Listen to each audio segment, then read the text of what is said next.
Hello, I'm David Chaston with 90 at 9, brought to you by interest.co.nz. This is where you get everything you need to know in 90 seconds at 9 o'clock, when news the bond markets seem to have concluded the Fed's new inflation settings won't work.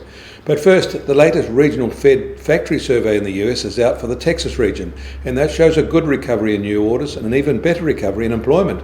It was an outcome market observers weren't expecting. And in India, their second quarter GDP was reported overnight and it fell much more than expected, shrinking at a rather startling rate of 24% per year, when an 18% retreat was expected. That is a record decline.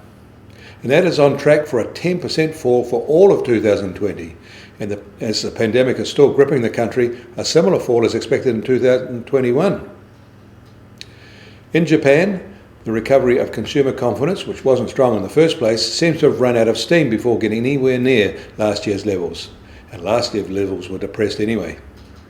So it is no surprise that Japanese retail sales stumbled in July from June and recorded a 2.8% year-on-year fall, and that was worse than expected.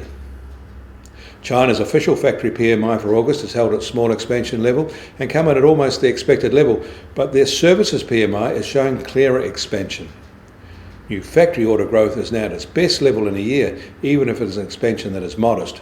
New export orders are hardly contracting now after a horror run, so that's a major improvement. New orders in the service sector are expanding well now too. Expected future activity has turned quite enthusiastic in both sectors. In recent months, these official readings have proven conservative compared with the private PMI surveys. And the US Treasury 10-year yield is down 3 basis points today to 0.69%, and that's a reality check for the Fed and its new policy shift. The price of gold is up at a modest $4 today to $1,968 an ounce, but the price of silver is up a strong 2.8% and outshining the yellow metal today.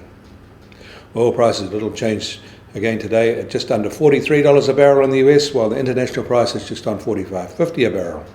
And the Kiwi dollar is marginally higher again today, and now it's 67.5 US cents. Against the Australian dollar, we've slipped marginally to 91.3 Australian cents, and against the euro, we're back up to 56.5 euro cents. That means our trade-weighted index is unchanged at 70, and the currency-depressing impact of the last MPS has been all unwound.